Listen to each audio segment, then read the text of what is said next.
तर नमस्कार प्रेक्षक हो, आपल्या चॅनलवर आज श्री चेतन जी मसाले आले आहेत व ते इतिहास अभ्यासक आहे व पुण्यावरून आपल्या चॅनलला मार्गदर्शन करण्यासाठी आज उपस्थित राहिलेले आहेत. तर तुमचा थोडक्यात परिचय द्यावा. नमस्कार, मी चेतन मसाले, MA इतिहास आणि भारत इतिहास संशोधक मंडळ पुणे या ठिकाणी मी सदस्य आहे आणि या ठिकाणी अभ्यास करत आहे. तर आपल्याला 17व्या शतकातील व पानिपत या दरम्यानच्या कालखंडातील माहिती आज आपल्याला प्रेक्षकांसाठी उपस्थित करायची आहे. तर मग माझा असा प्रश्न आहे की आता पानिपत घडलं, या पानिपत घडण्यामाग म्हणजे त्याची कारण काय असू शकतात, की कोणत्या बाबींमुळे पानिपत घडलं व त्याला अधिक प्रोत्साहन मिळालं पानिपतसाठी होण्यासाठी युद्ध घडण्यामाग कारण. बरोबर. तर आपल्याला जर 17व्या शतकाचा अभ्यास करताना पाहिलं तर सुवर्ण काळ मराठ्यांसाठी हा होता 17व्या शतक. 1630 छत्रपती शिवाजी महाराजांचा जन्म, हिंदवी स्वराज्याची स्थापना ते 1818 ईस्ट इंडिया कंपनी ची स्थापना पर्यंत जो कालखंड मानला जातो तो मराठा एम्पायरचा कालखंड मानला जातो, म्हणजे मराठा साम्राज्याचा कालखंड मानला जातो. तर मराठा साम्राज्याच्या कालखंडामध्ये 17व्या शतक हे पूर्णपणे हिंदुस्थान मध्ये मराठ्यांच्या बाबतीत एक म्हण होती, कटक पासून कटक पर्यंत. तर त्यावेळेस एक राघव भरारी म्हणजेच बाजीराव पेशव्यांचे धाकटे बंधू राघोबादादा यांनी अटकेच्या किल्ल्यावरती भागवत फडकवलेला होता. तर मराठा साम्राज्य कुठपर्यंत, अटक पासून कटक पर्यंत अशी एक आपली धारणा झालेली होती. तर त्याच्यामध्ये साबाजी शिंदेचं योगदान महत्वाचं आहे अटकच्या किल्ल्यावरती भागवत फडकवण्यामागे. आणि खऱ्या अर्थाने 1750 छत्रपती शाहू महाराजांचा 1749 मध्ये मृत्यू झाला आणि तिथून खऱ्या अर्थाने पेशव्यांकडे सत्ता हस्तांतरित झाली. बरोबर. म्हणजे सत्तेचं जे मुख्य केंद्र ज्याला म्हणतो आपण, पॉवर ऑफ सेंटर, ते साताऱ्याहून पुण्याला शिफ्ट झालं. बरोबर. तर पुण्यातून सगळा राज्यकारभार हाकला जायचा आणि मराठ्यांचं राजतंत्र करण्याची छत्रपती शिवाजी महाराजांच्या वेळेची पद्धत अशी होती की सैन्य हे त्या याच्यावरती पगारी आणि सैन्याला पगार द्यायची. पण छत्रपती शाहू महाराजांच्या कालखंडामध्ये किंवा बाजीराव पेशवे, नानासाहेब पेशवे यांच्या कालखंडामध्ये सैन्यांना जहागिरीदारांच्या यांच्या खाली ते वावरत असत, आधिपत्याखाली. वतनदार पद्धती, हा ज्याला आपण वतनदार पद्धती म्हणूया. तर ह्या वतनदार पद्धतीचा दुष्परिणाम असा पुढच्या कालखंडामध्ये झाला की वतनदार हे मध्यवर्ती सत्तेला जुमानत झाली, म्हणजे त्यांना जुमानतच नसत. त्यांची वैयक्तिक पॉवर सेंटर त्यांनी निर्माण केले. त्याच्यामध्ये बाजीराव पेशव्यांनी खऱ्या अर्थाने मराठा साम्राज्याचा विस्तार केला. विस्तारवादी भूमिका ही आक्रमक त्यांच्याकडे होती. बरोबर. आणि त्याच्यानंतर मग बाजीराव पेशव्यांच्या नंतर 1740 ला बाजीराव पेशव्यांच्या निधनानंतर बाळाजी विश्वनाथ जे होते, नानासाहेब पेशवे ज्याला म्हणतो आपण, त्यांच्याकडे पेशवाई पदाची वस्त्र आली. पेशवाई पदाची वस्त्र आल्यानंतर त्यांनी दक्षिणेमध्ये थोडासा राज्य विस्तार केला. टिपू सुलतान असेल, मैसूर असेल, श्रीरंगपट्टणम असेल, या ठिकाणी थोडासा राज्य विस्तार केला त्यांनी. त्याच्यानंतर त्यांनी स्वतः एक लढण्याचं कुठलंही हे केलं नाही. त्यांनी खालच्या लोकांना किंवा त्यांचा बंधू असेल चिमाजीप्पाचा मुलगा सदाशिवराव भाऊला दक्षिणेकडे निजामाच्या विरोधात उदगीरच्या लढाईला पाठवलं. आपण जाणतो उदगीरच्या लढाईत त्यांनी मोठा विजय मिळवला. हे पानिपतच्या आधी 1 वर्ष झालं सर्वसाधारणतः. 1761 ला पानिपतचं युद्ध. 1760 आपण एक मराठीमध्ये म्हण पण आहे, आपण काय म्हणतो 1760 कारभारी, म्हणजे कुणाच कुणाला मिळत नाही, हा बी काम सांगतोय तो बी काम सांगतोय. त्या पद्धतीने 1760 ची जी गोंधळ उडाली, गोंधळ आपण त्याला गोंधळ म्हणतो, गोंधळ उडाला ना, तर ते 1760 मध्ये तो सगळे प्रकार घडले. 1760 कारभारी आपण ज्याला म्हणतो ना, ती म्हण तिथून खऱ्या अर्थाने प्रचलित झाली. तर प्रामुख्याने राजकीय कारण जर पानिपतची म्हणता येतील तर आपण इकडं राजपुतान्यामध्ये राजपुतांना दुखवलं, त्यांच्याकडून चौथाई सरदेशमुखी असेल जबरदस्तीने वसूल करणे, कुठल्याही एका राज्याच्या पाठीशी ठामपणे उभे न राहणे, 2 भावांचं जर युद्ध झालं तर आपण फक्त पैसा असेल तिकडे आपले हे पाठवणे, त्याच्यानंतर खऱ्या अर्थाने बडोद्याचे गायकवाड असतील तर त्यांना युद्धाच्या ठिकाणी किंवा तळेगावचे आपले दाभाडे असतील, खंडेराव दाभाडे, त्यांच्या बाजीराव पेशव्यांनी त्या लढाईमध्ये पराभव केला होता, डबईची लढाई ज्याला म्हणतो आपण. तर त्याच्यामध्ये खंडेरावांचा मृत्यू झाला. उमाबाई दाभाडेंनी कशा पद्धतीने शाहू महाराजांकडे घाण गायलं ते सगळं इतिहासामध्ये आपल्याला सर्वस्रोत आहेच. त्याच्यामुळे दाभाडे जे आहे ते नामशेष झाले. दाभाडे पानिपतच्या युद्धामध्ये नव्हते. भोसल्यांचाही तोच प्रकार झाला. भोसल्यांना नानासाहेब पेशव्यांनी कायमच दाबण्याचा प्रयत्न केला. बंगाल, बिहार, ओडिसा या ठिकाणी लॉर्ड क्लाइव्हनी ज्यावेळेस प्लासीची लढाई खेळली, 1758 साली प्लासीची लढाई झाली, आपण जाणता इतिहासामध्ये. बरोबर. तर त्या प्लासीच्या लढाईची पार्श्वभूमी हीच होती की तिथं गोंडवन राज्य करत होते किंवा अलीवर्दी खानाचं त्यावेळेस तिथं प्रभुत्व होतं, नवाब अलीवर्दी खान. तर ते प्रकारामध्ये अशा काही घटना घडल्या की मराठ्यांचं वर्चस्व आपोआप कमी झालं किंवा अंतर्गत मंडळ आपल्याकडे मध्ये, त्याच्यामुळे तो जो भूप्रदेश आहे सगळ्यात कमजोर पडला. आणि हे चाणक्य जे इंग्रज होते त्यांनी ते ओळखलं. लॉर्ड क्लाइव्ह त्यावेळेस नवीनच आला होता, त्यांनी ओळखलं की इथं आपण जर आपलं प्रस्थान बसवलं तर आपल्याला युद्ध या ठिकाणी आपल्याला सोयीस्कर जाईल आणि काबीज करू शकतो आणि विरोध हा कमी होईल आपल्याला. बरोबर. तर त्याच्यामुळे ते लढाई सहजरित्या प्लासीची लढाई त्यांनी जिंकली आणि बंगाल, बिहार, ओडिसा हा भारताचा मोठा भाग इंग्रजांच्या आपसूक घशात गेला. नानासाहेब पेशव्यांचे सक्त आदेश होते दत्ताजी शिंदेना की तुम्ही इकडं पंजाब सरहद्द इकडल्या प्रांतात जास्त लुटमळत न राहता बंगालचा बंदोबस्त करावा, अशी काही पत्रे उपलब्ध झालेली आहेत. पण दुर्दैवाने नजीब खान रोहिला हा पानिपतचा खेळ म्हणतो आपण त्याला की तो इतका चाणक्य आणि हे होता की त्यांनी असं वातावरण त्यावेळेस निर्माण केलं. ते पानिपत पराभवाचं मुख्य कारण आहे की त्यांनी असं इकडं न्यायचं झालं आणि मराठ्यांच्या बाजूने हिंदू एकवटला गेला नाही. जाट वेगळा राहिला. सूरजमल जाट युद्धातून बाहेर पडले. बरोबर. शीख तिकडे अडकून पडले कारण शिखांच्या आणि मराठ्यांच्या मध्ये अब्दाली येऊन थांबलेला होता. त्याच्यानंतर राजस्थान मधले राजपूत राजे दुखावले गेले असल्याने ते काय युद्धात आले नाही. त्यांनी उलट अब्दालीला सहकार्य केलं. त्याच्यानंतर अवधचा नवाब होता सुजाउद्दौल. सुजाउद्दौलाचं त्याच्याकडे 10,000चं हे होतं मनुष्यबळ होतं किंवा सैन्य होतं आणि ते सगळं बंदूकधारी होतं. तर त्याला सुद्धा नजीब खान रॉयल यांनी इस्लामची दुहाई देऊन त्यांच्या पाड्यात ओढलं अब्दालीच्या. एवढ्या लांब जाऊन 1200 किलोमीटर जाऊन लढण्याची आवश्यकता काय होती? मराठी इकडे सेफ होते ना. अब्दाली लुटायला कोणाला आला होता? दिल्लीला. बरं, दिल्लीचा बादशाह कोण होता? मुसलमान होता. मुसलमानाला वाचवायला हिंदू मराठ्यांनी जाऊन आपलं रक्त सांगण्याची आवश्यकता होती का? काहीच नाही. तर 1752 साली होळकर आणि शिंदेने एक करार केला होता, त्याला अहमदिया करार म्हणतात. तर दिल्लीचं रक्षण करण्यासाठी मराठ्यांनी यावं असं त्या करारामध्ये नमूद केलेलं होतं. दिल्लीच्या ताकदीचं रक्षण करण्यासाठी मराठ्यांनी परकीय शत्रूपासून ज्यावेळेस येतील त्यावेळेस त्याच्या बदल्यामध्ये आग्रा आणि याची चौथे आणि सरदेशमुखी दिल्ली, आग्रा, मथुरा जो ही होता सुबा होता पंजाब आणि आग्रा याची चौथी सरदेशमुखी परस्पर बादशहाने मराठ्यांना दिली होती. मग तो प्रदेश होता नजीब खान रोहिल्याकडे.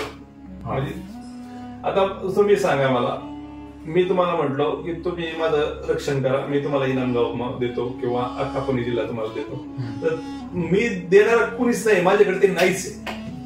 तुमच्या नावावरच तुम्ही कसं मी कसं देणार हा विचार मराठ्यांनी केलाच नाही. तुम्हाला मी अफगाणिस्तान देऊन टाकला पण अफगाणिस्तान देण्याचा अधिकार तुम्हाला नाहीच आहे ना, तुम्ही देऊ कसं शकता? बरोबर. अशा झाशाला मराठी बळी पडली खऱ्या अर्थाने. आणि मग अब्दाली तिकडून आल्यानंतर त्यांनी आग्रा, मथुरा, त्याच्यानंतर वृंदावन, त्याच्यानंतर राम जन्मभूमी, कुरुक्षेत्राच्या हे जे आहे हे पूर्ण हिंदूंचे जे आस्थास्थान आहे ते पूर्ण नष्ट केले. कित्येक गायींच्या कत्तली केल्या, रक्ताचे पाट यमुना लाल झाली असं इतिहासकार देशामध्ये सांगतात. त्याच्यातले असं काही पुरावे आहेत. तर एवढा नरसंहार त्यांनी त्या ठिकाणी केला हिंदूंचा. आणि मग तो वरती वरती वरती सरकत दिल्लीला आला. त्याच्या आधी 2 दिवस दिल्लीला सदाशिवराव भाऊ आले. दिल्ली त्यांनी काबीज केली. थोड्याशा भावना दुखवल्या गेल्या, त्याच्यामुळे ते युद्धातून थोडेसे अलिप्त राहिले. त्याचा दुष्परिणाम मराठ्यांना भोगावा लागला. त्याच्यानंतर पुढे जाऊन आपल्याला खऱ्या अर्थाने पानिपतकडे जायचा उद्देश म्हणजे पंजाबला जाऊन पंजाब शिखांचे सैन्य एकत्रितपणे संयुक्त लढाई करून अब्दालीवरती अटॅक करायचा. पण आपल्याकडं पानिपत युद्ध हारण्याचं बाजारभंगी आणि स्त्रिया याच्यामुळे आपला जो वेग होता तो वेग मंदावला. 50% त्यांच्या मागे चालायला लागले. आपल्याकडे अवजड तोफा होत्या. इब्राहिम खान त्याचा तोफखाना होता आपल्याकडे. तोफखाना वडायला हत्ती लागायची. मग आपला जो प्रवास होता तो धीम्या गतीने चालला होता. आणि अब्दालीचं सैन्य आज जर आपण पाहत असो तर इराणी घोडी ज्याला म्हणतो त्यांचा वेग खूप असतो जबरदस्त. तर ते सडे सैन्य आणि आपण तिथे 8 दिवस हळूहळू चालणार मुंगीच्या पावलांनी, तसे ते वायू वेगाने आपल्या पुढे येऊन ठेपले नदीच्या पलीकडे बाजून यमुनीच्या दुतर्फाने. आणि इकडून आपण चालवतो. तर तिथं पुढे गेल्यानंतर एक कुंजपुरा एक किल्ला लागतो. कुंजपुरा मराठ्यांनी जिंकला. तिथं आताई खान म्हणून होता आणि कुतुबशहाने दत्ताजी शिंदेचा वध केला होता बुरारी घाटावरती. 1759 ला वध केला होता. तर तो सापडला आपल्या शिंदेच्या सैन्याला. शिंदेचं सैन्य आणि त्यावेळेस शिंदेचा जयजीराव शिंदे हे प्रमुख होते. त्यांना ते सापडल्यानंतर त्यांनी म्हणले, त्याच्यात काही लोक असे म्हणायचे सदाशिवराव भाऊला की तुम्ही यांना सोडून द्या, याच्या बदल्यात आपण अब्दालीकडून काही राजकीय हे करता येते का बघू, याला घेऊन सोडून. पण सदाशिवराव भाऊ यांनी आमचा हिरा मारलेला आहे, याला आम्ही तसं सोडणार नाही, याच्या तोंडात लघुशंक करा. आणि त्याचं सिर कलम करण्यात आलं. आणि तिथं आपल्याला भरपूर अन्नधान्य मिळालं. सैन्याची उपासमार थांबली कुंजपुऱ्यामध्ये. मग आपण तिथंच थांबण्याला लागत होतो. तिथे एक आपली सुरू झाली की आपल्याकडे ज्या बाया लहान मुलं जे होते, आपण हिंदू धर्माचे भोगते आहोत, आपल्याला कुरुक्षेत्रावरती देवाचं दर्शन घ्यायला पुढे जायचं. मग आपण आपली सैन्य बाया बाजारभंगी हे सगळे कुरुक्षेत्राच्या दिशेने चालू.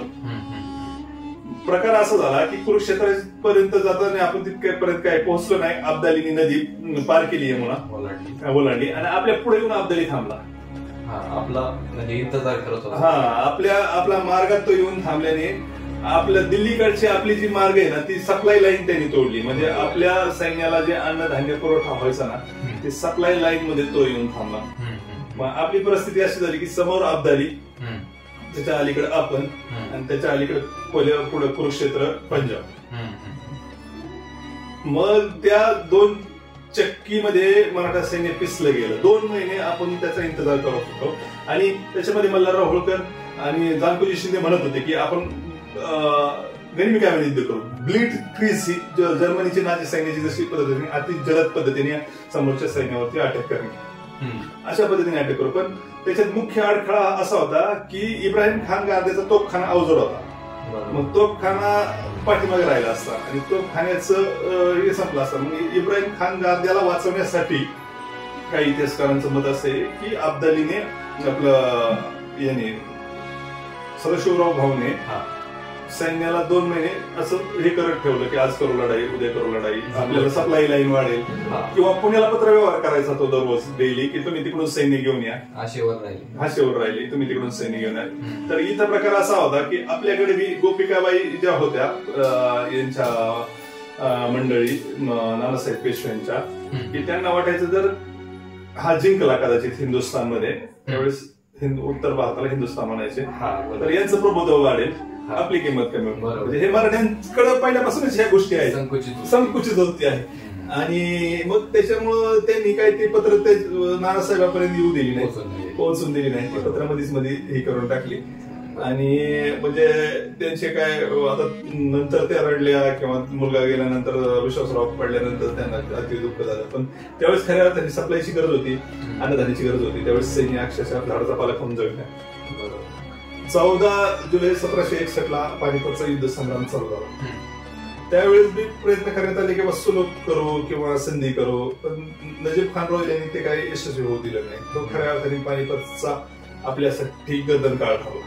तोच रचयित होता. त्यांनीच बोलून घेतलं होतं अहमद शाह अब्दालीला की तुम्ही या आणि धर्मयुद्ध खेळा आणि ह्या काफिल्यांचा नाही करा.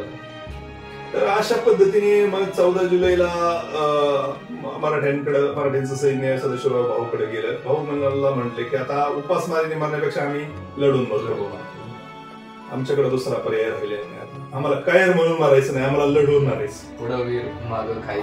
पुढं वीर अशी आपली मराठ्यांची परिस्थिती झाली. तर मग सदाशिवराव शेवटच्या क्षणाला खूप भावूक झाले. त्यांनी एक पत्र पाठवलेले तिथं नानासाहेबांच्या नावाने, विश्वासरावांनी पाठवले खऱ्या तरी की मी तुम्हाला माझ्यासारखे पुत्र अनेक मिळतील पण भाऊ सारखा भाऊ मिळणार नाही, तुम्ही त्वरित काहीतरी हालचाल करावी. तर काही इतिहासकारांच्या मध्ये त्यावेळेस नानासाहेब पेशवे पैठणपर्यंत आले होते आणि तिथं 9 वर्षाच्या कन्येबरोबर विवाह करण्याचा त्यांचा मानस होता की त्यांना असं सांगितलं होतं की तुमचं आयुष्य कमी आहे आणि मग तुम्ही अशी एखादी मुलगी पहा की तिचं कुकू बळकट आहे, आपण ललाट बळकट बोलतो ना, सौभाग्याचं लक्षण बळकट आहे, मग तिला पूर्वी अंदाज दाखवायचे की मग कुकू बळकट असल्यामुळे आपोआप त्याला वाटलं की माझं आयुष्य वाढेल किंवा त्या मुलीचं आयुष्य मला मिळेल, असे काही कन्सेप्ट म्हणूयात किंवा संकल्पना अशा होत्या त्याच्यामध्ये. तर पुढे जाऊन मग युद्धाला तोंड फुटलं. इब्राहिम खान गार्देचा तोफखाना पुढे होता. बरोबर. आपण चौकट व्यूहरचना केली होती. चौकट व्यूहरचना म्हणजे पुढे तोफखाना, इकडल्या बाजूला बंदूकधारी, इकडल्या बाजूला तलवारधारी, त्याच्या मागे घोडदळ, त्याच्या मागे पायदळ आणि सगळ्यात मध्ये बाजारभुंगी आणि स्त्रिया. आपल्याला 2 पद्धतीने हे करायचं होतं. युद्धाची स्ट्रॅटेजी होती की स्त्रियांना बी वाचवणं आपल्या गरजेचं, स्त्री शत्रूंच्या ताब्यात लागू द्यायच्या नाही. बरोबर. मुख्य आणि स्ट्रॅटेजी अशी होती की यमुनीच्या कडेकडेने पुढे जायचंय आपल्याला, काठाकाठ्याने पुढे जायचं, तेवढी शत्रूची फळी फोडायची. त्यांचा समोरचा शत्रू आताही खान होता, तो युद्धात खूप तरबेज होता, त्याची 10,000ची तुकडी होती. त्या तुकडीला मारून आपल्याला पुढे जायचं, वाट काढून पुढे जायचं. अशी साधी सिंपल स्ट्रॅटेजी युद्धाच्या वेळेस ठरलेली होती. आपण अटॅक नाही करायचं, डिफेन्स करायचंय आणि कडेकडेने पुढे जायचं. हे आपलं मेन हे होतं. तर झालं असं की दुपारी 12 वाजेपर्यंत आपण युद्धात आरामशीर पुढे जात होतो. इब्राहिम खान गार्देच्या तोफा आगोपत होत्या आणि प्रत्येक जो त्यावेळेस अफगाणी सैन्याला गिल्चे म्हणाले, गिल्चनला भाजून काढत होता. तर गिल्चनला भाजून काढता त्यांच्या सैन्याची वाताहत लागली. बरोबर. आणि हे सगळं एका टेकडीवरती बसून, बघा तुम्ही, एका टेकडीवरती बसून अहमद शाह अब्दाली दुर्बिणीने पाहत होता आणि आपला जो कमांडर होता, आपला जो सेना प्रमुख होता, तो सैन्याच्या मध्यभागी हत्तीवरती बसून लढत होता. तर भारतीय सैन्यामध्ये आणि मोगल सैन्यामध्ये एक ही आहे म्हणजे बॅड पॅच म्हणून की हे म्हणून की आपला मेन मोर्चा पडल्यानंतर सैन्य तितर होतं, सैन्य मध्ये गदारोळ वाढतो आणि सैन्य राजा पडल्यानंतर बुद्धिबळाच्या काळासारखं राजा पडल्यानंतर प्रजा सैन्य तितर होतं. आणि हा एका टेकडीवरती बघून हे सगळं पाहतो. तर त्याच सैन्याचं मनोधैर्य खचलं. बरोबर. प्रकार असा झाला की तो खाना आग ओकत असताना 12-12:30च्या सुमारास विठ्ठल शिवदेव विंचुरकर, बरोबर, 60 वर्षाचा आपला सेनानी 5,000ची तुकडी घेऊन आपल्या तोफखान्याच्या मध्ये आला. मराठ्याची मग आपल्याला पर्यायी तोफखाना बंद पडला आपला मराठ्यांचा. इब्राहिम खान गार्देला तोफखाना बंद करावा लागला कारण आपलं सैन्य आपल्या तोफखान्याच्या समोर आलं आणि यांनी पुढे जाऊन शत्रूची कापाकापी केली. दामाजी गायकवाड आणि विठ्ठल शिवदेव विंचोरकर यांनी शत्रूची दाणादाण उडवली. शत्रूला 2-5 किलोमीटर आतमध्ये रेटत न्याला. त्यांचे सैन्य अक्षरशः तितर झाले आणि त्यांचे 20-25 हजार सैन्य असे पळायला लागले. त्याला पराभव झाला 12:30च्या सुमारास. आणि मग हे सगळ्या गोष्टी हा पाहत होता इब्राहिम खान गार्दी नाही, अहमद शाह अब्दाली. अहमद शहानी बघितलं आणि त्याच्याकडे एक राखीव सैन्य होतं 10,000. ते राखीव नव्या नावाचे सैन्य ठेवलेलं होतं. त्या राखीव सैन्याला त्यांनी आदेश दिला, तो स्वतः पुढे आला की जे इथून पळताना दिसतील त्यांची लंगेड तोड करा. लंगेड तोड म्हणजे जे टांगड्या छाडा. आणि त्यांना सांगितलं की अफगाणिस्तान इथून खूप दूर आहे, तुमच्याकडे दोनच पर्याय आहेत. एक तर पुढे जाऊन शत्रूवरती मारा करायचा, त्यांना मारायचं, नाही तर तुम्हाला इथं आम्ही तुम्हाला मारणार. दोन्हीकडे मी तुमचं मरायला. बरोबर. तुमची मायभूमी अफगाणिस्तान इथून खूप दूर आहे. सैन्यात नवचैतन्य भरण्याचं भाषण त्यांनी केलं. सैन्यात असा उत्साह पसरला की सैन्य परत त्याच लोटाने आलं. आणि हे 25,000 सैन्य इकडून आलं. आपल्याकडे किती होतं? विठ्ठल सुखदेवचं 5,000 आणि याचं 5,000, दामाजी गायकवाडचं 5,000. दामाजी गायकवाडच्या सैन्याचा निस्तर नाबूद केला, विठ्ठल सुखदेवच्या सैन्याचा निस्तर नाबूद केला. आणि ते सैन्य परत आलं. आपली निम्या तुकडे इकडेच होत्या, हल्ल्याच नाही जागेवरती. त्यांना आदेश नव्हते, यांना बी आदेश नव्हते. यांनी आदेश मोडला, यांनी हे केला, उल्लंघन केलं. जे स्ट्रॅटेजी रणनीती ठरली होती ना, रणनीतीप्रमाणे यांनी काम नाही केलं. त्याच्यानंतर प्रकार असा झाला, ते सगळं 25,000-30,000 सैनिक तिकडून आल्यानंतर आपल्या सैन्यात घनघोर युद्ध झालं. घनघोर युद्धामध्ये हत्तीवर बसलेल्याचा निशाणा लावण्यात आला आणि पहिली गोळी जी लागली ती सर्व विश्वासराव हा मेन सेनापती होता आपला मराठ्याचा. विश्वासरावला गोळी लागल्यानंतर ही बातमी याला कळाली, सदाशिवराव भाऊला अतिव दुःख झालं. अतिव दुःख झाल्यानंतर ते सैराबाईला सुटले आणि काही हजाराची फौज घेऊन ते अफगाणीच्या पोटात गेले. भावनिक झाले, पॅनिक झाले, दुःखी झाले. आणि अशा पद्धतीने मग 12-1च्या सुमारास आपले सैन्य उपाशी तापाशी युद्ध करत होते. आपल्याला निसर्गही आपल्या विरोधात गेला. सूर्य असा माथ्यावर आला. सूर्य माथ्यावर आल्यानंतर आपल्या सैन्याच्या जो पूर्वेकडून ही येतो, प्रकाश येतो, तो डायरेक्ट डोळ्यावरती पडला आणि आपल्या सैन्याला पटकी जो पूर्वी रोग यायचा असं चक्कर येऊन सैन्य आपलं पडायला लागलं. म्हणजे उपाशी तापाशी असल्याने, अन्न नसल्याने त्यांना ग्लानी आली, ग्लानी. बरोबर. आणि ग्लानी येऊन चक्कर येऊन सैन्य जागेवर पडायला लागलं. आणि तो निसर्गाचा एक वेळ झाला प्रादुर्भाव. त्याच्यानंतर अफगाणीचं सैन्य नव्या दामाचं होतं. त्याच्यानंतर आपला मेन आपला जे सरदार आहे, सेनापती आहेत सदाशिवराव भाऊ, ते सैन्यामध्ये गायब झाले. आणि 3-4 वाजेपर्यंत आपल्या सगळ्या सैन्याचा मोड झाला. पण खऱ्या अर्थाने आपल्या त्यावेळेस जगातलं पहिलं असं भीषण रक्तपाताचं युद्ध झालं. 15-20 हजार लोकांना धरून नेण्यात आलं. सगळ्या स्त्रियांच्या विटंबना करण्यात आली. बाजार भंग्याला लुटण्यात आलं. जेवढे तरुण होते त्याच्यातले आता आपण पाहत असू की पानिपत मध्ये जे काही अजून मराठा शिल्लक आहे, रोड मराठा ज्याला म्हणतो, ते आपलेच सैन्य तिथे राहिलेले आहेत. आपण नीरज चोपडा जर बघत असतो, तो रूप मराठा आहे. चोपडे आडनाव होतं पहिले त्यांचं, आता चोपडा झालं. भोसले आडनाव भोसला झालेले तिथं आता आपण पाहत असतो. तिथं स्थानिक झाले. त्या जंगलामध्ये राहिले, तिथं स्थानिक झाले. अजूनही त्यांच्या घरांवरती छत्रपती शिवाजी महाराजांचे फोटो आपल्याला पाहायला मिळतात, आपल्याला पाहायला मिळतात. त्याच्यानंतर आपल्याला याच्यामध्ये त्याचा परिणाम असा झाला की त्याच्यानंतर इंग्रज प्रबळ झाले, प्लासीची लढाई झाली. ईस्ट इंडिया कंपनीने भारताय पसरायला सुरुवात केली. मोगल साम्राज्य कमजोर झालं. पुढील 10 वर्षाच्या कालखंडामध्ये महाजी शिंदेनी बऱ्यापैकी डॅमेज कंट्रोल करण्याचा प्रयत्न केला. 1802 पर्यंत दिल्लीच्या किल्ल्यावरती मराठ्यांचं शासन होतं.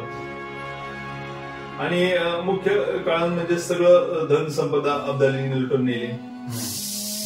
शिखांच्या गुरुद्वारामध्ये इतिहासामध्ये नोंद आहे की माती भरण्यात आली. आपले वकील होते आप्पाजी एकबोटे म्हणून, ते त्यांच्याकडे मदत मागण्यासाठी गेले होते शिखांकडे त्या कालखंडामध्ये. आला सिंग जाट म्हणून राजा होता इंडियाचा, आला जाट. त्याचा आपल्या बक्षीमध्ये पानिपतमध्ये बराचसा उल्लेख केला.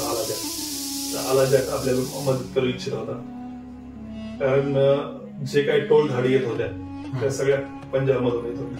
पंजाबचा बंदोबस्त करणं हे प्रामुख्याने मुख्य कारण होतं. ते राघवदादांनी केलं नाही. तिथे गस्तीची फौज ठेवली नाही, द्वार बंद केलं नाही. ते प्रमुख पानिपतचं अपयशाचं मूळ कारण तिथं आहे.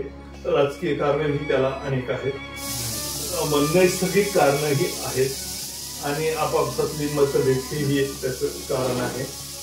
अशा पद्धतीने आपण जर इतिहासापासून शिकण्याचा प्रयत्न केला तर खूप काही गोष्टी आपण शिकू शकतो. म्हणजे एकंदरीत सगळीकडून विरोधच होता मराठा, सगळ्याकडून विरोध होता मराठा पेशव्यांना युद्धात. अशी मदत अशी कुणी केली नाही. मुसलाच आपलं वर्चस्व सहन होत आहे. आताही तीच परिस्थिती तुम्ही बघत असाल तर समाजामध्ये आपल्याच लोकांना आपलं वर्चस्व सहन होत नाही. त्याच्यामुळं आपल्याकडे जी खेकडा वृत्ती आहे ती पहिल्यापासून तीच वृत्ती आहे. इतिहासामध्ये अनेक दाखले त्याचे आहेत. तर चांगली माहिती देण्यात आली आपल्याला आपल्या माध्यमातून, आणि आपण पुढे पण प्रयत्न करू की आपण अजून वेगवेगळ्या टॉपिक्सवर वेगवेगळ्या म्हणजे विषयांवर आपण चर्चा करू. हा निश्चित. आणि आपण त्याचा नक्की उपयोग करू. निश्चित. धन्यवाद. धन्यवाद.